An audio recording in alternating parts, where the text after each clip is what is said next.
A format war occurs when two incompatible versions of a similar technology begin to compete against one another in the market. In almost every case, one of the two formats wins out in the end, either because of a better marketing strategy or a superior product, which leaves groups of unlucky consumers with some obsolete technology. Laserdisc, for example. Format wars are most common in the realm of audio and video technology, but they've also involved computers, digital media storage, and even, in one legendary case, something as basic as electricity.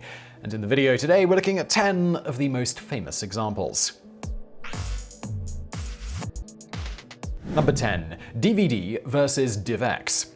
In the late 90s, a format war erupted between DVD and DIVX, two early pioneers in the digital home video market. DVD followed in the footsteps of VHS and Laserdisc as a dedicated home video format, albeit with superior picture quality and sound quality. DIVX, meanwhile, was a bit more complicated. The movies came on a disc that looked similar to a DVD, but they could only be played on a specialized DIVX machine. Customers could buy DIVX movies for $4, but the disc would only be playable for 48 hours. After that, they'd have to pay a small additional fee via a subscription service to watch it again, or an even bigger fee for access to unlimited views. Who won? Well, it'll probably come as no surprise to anyone with a Netflix account that things didn't work out well for the folks at DIVX. For starters, consumers never truly embraced the pay-for-play format that the company was trying to engineer. Videophiles shunned the idea of not being able to easily collect movies on DIVX, and the idea of a subscription-based video service rubbed most consumers the wrong way. One guy even started a ban DIVX petition online. What's more, big box stores and video shops balked at the idea that by selling DIVX they would only be able to make a meager profit. The $4 discs were much cheaper than DVDs, and any profits from consumers buying infinite plays or paying for additional views went straight to the DIVX subscription service. The format eventually crumbled, losing millions for the now-defunct company Circuit City. Number 9. VHS-C versus Video 8. In the 80s and 90s, personal camcorders became the battlegrounds for a clash between two rival tape formats, VHS-C and Video 8. Video 8 and its higher quality successor, Hi 8, were both pioneered by Sony, which made the format famous with the release of the Handycam in 1985. JVC created the VHS-C format in 1982, and it quickly caught on thanks to its ease of use. Simplest of all were the format's tapes, which could easily be played back by putting the VHS-C tape inside a VHS tape adapter. By the late 80s, the two formats had largely taken over the consumer video market, and the battle between the two would last through much of the 1990s. Who won? This is one of those rare cases where both formats managed to be successful. Thanks to their longer recording time and slightly better quality, Video 8 and Hi 8 were believed by most to be the better format. Still, VHS-C stayed popular thanks to one thing: playback. Most people didn't use the cameras for anything more than recording vacations and birthdays, and what mattered most was being able to easily watch the videos on their home televisions. With Video 8 or Hi 8, this meant recording the tapes to VHS or hooking the camera up to the television. With VHS-C, users just had to pop the camera tapes into the VHS adapter and they were ready to go. This unique feature kept the two formats at war through most of the 90s, and it was only with the advent of digital video that they finally started to fade. Number 8. Super Audio CD versus DVD audio. After the success of DVDs in the late 90s, Sony and Philips combined together to create Super Audio CD, a new format of music on disc that used the superior capacity of DVD technology to create high-quality audio discs. SACD was quickly followed by the release of Toshiba's DVD audio in 2000, and it wasn't long before a format war was underway. The battle centered on compatibility. Not only were DVD music players expensive, but consumers were loath to switch formats after having had over 10 years to acquire shelves of CDs. Both systems countered this by making their players backwards compatible. They could play DVD discs as well as regular old compact discs. On top of all of this, DVD audio discs were designed to be compatible with most DVD players already on the market. SACD, meanwhile, designed hybrid discs that had both a CD and an SACD layer so that they could be played in either device. So who won? Not all format wars have a clear winner. In the case of SACD versus DVD audio, the confusion created by the brand rivalry nearly ran both formats out of business. Cost was the first problem. Early SACD models ran a few $1,000s, and even today the devices are not cheap. Not only that, but the two sides were in such a rush to get their players and discs to the market that there were several mistakes made along the way. Compression issues and other technical difficulties meant that early on both formats had trouble truly proving their superiority to CD. These problems, along with consumer mistrust of the viability of DVD music, prevented both formats from ever gaining a foothold in the market. Number 7. Sirius versus XM. In the early 2000s, the battle over the future of radio began when XM and Sirius both began jockeying for control of the satellite radio industry.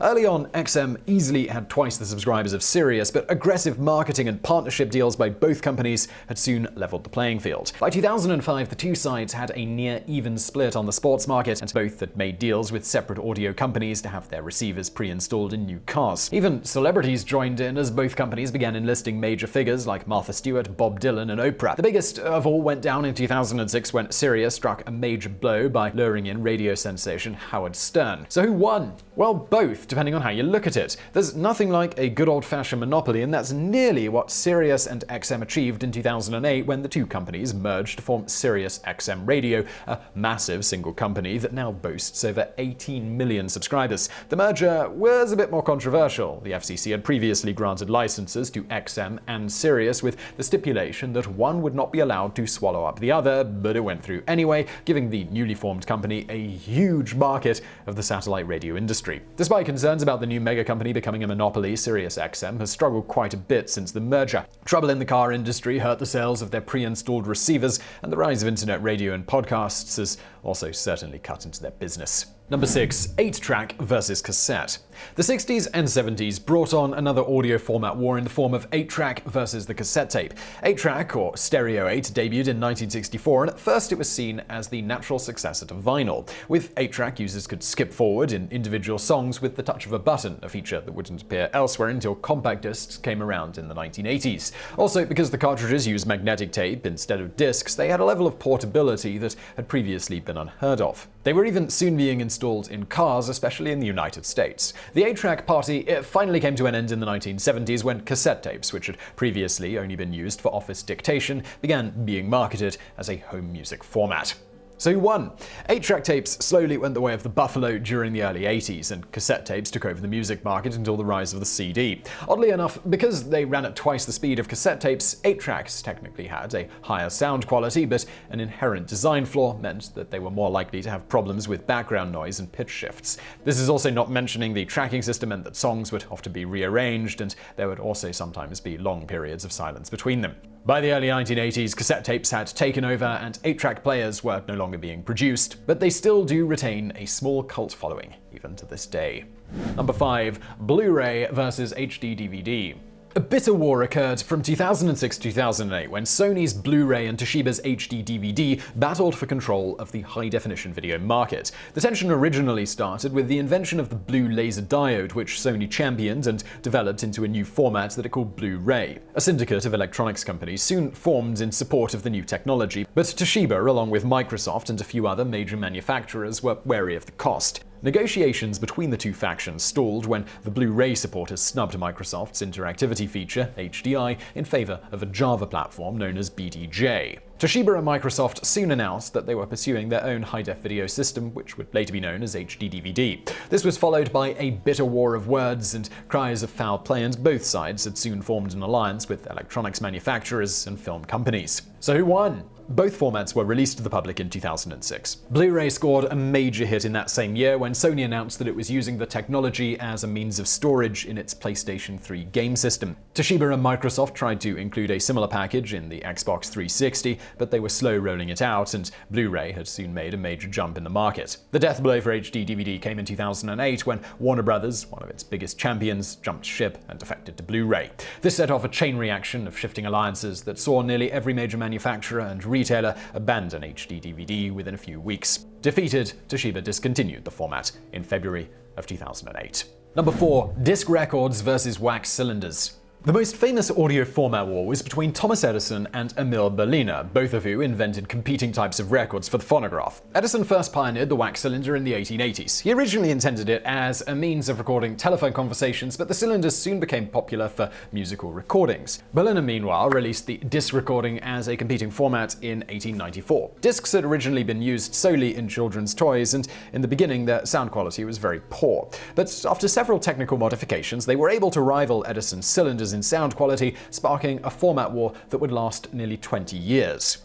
Who won? Well, there's a reason they call them record stores and not cylinder stores. Despite the cylinder's initial dominance, disc records won out in the end, and by the late 1920s, even Edison had started marketing his own version of Berliner's product. This is not to say that there weren't drawbacks to the disc format. The sound quality tended to be a bit tinnier than a cylinder, and disc records could easily get damaged after being played enough times. Unfortunately for Edison, the battle ultimately came down to ease of production. Disc records were much cheaper and easier to make since they could simply be stamped out on a press. This helped to make the discs a cheaper alternative, and once they started being recorded on both sides, people were able to get twice the music for the same price. Not only that, but disc records were easier to ship, and consumers liked the fact that they could easily be stacked and stored on a shelf, just like books.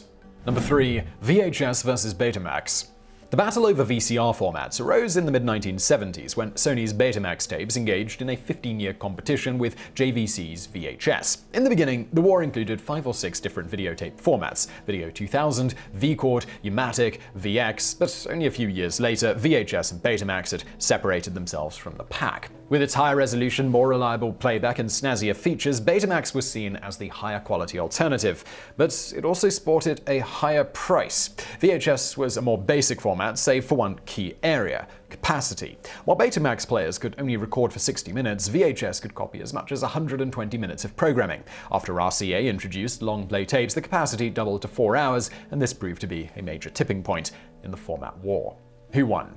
Despite its superior features, Betamax eventually lost out to VHS, and by 1993 the players weren't even available in stores in the US anymore. Sony was never able to get manufacturers to really embrace its product, and this meant that the price could never be lowered enough to compete with VHS. Meanwhile, the 60-minute recording limit ultimately proved to be a deal breaker for most buyers. Consumers simply didn't want to invest in a format that they couldn't set to record a movie or a football game without having to switch tapes. A long-running urban myth is that the undoing of Beta came down to Sony's reluctance to release porn videos, but this has since been proven to be largely unfounded. The failure ultimately hinged on economics. The format did live on elsewhere. Beta video players were still being produced in Japan as recently as 2002, and Betacam technology and tape was used widely in the video production industry for years prior to the rise of digital video, but the home video version of it has since gone down in infamy as perhaps the most well-known failed format of all time. Number 2. The home computer war. Today, the competition has boiled down to pretty much just Mac or PC, but in the early 1980s, there was a fierce format war between several different companies for control of the burgeoning home computer industry. Mac and the original IBM PC were both frontrunners in the contest, but there were also a number of other models that some people today might not have heard of, like the Commodore 64, the Amstrad CPC, the Timex Sinclair 1000, and the Atari 8-bit.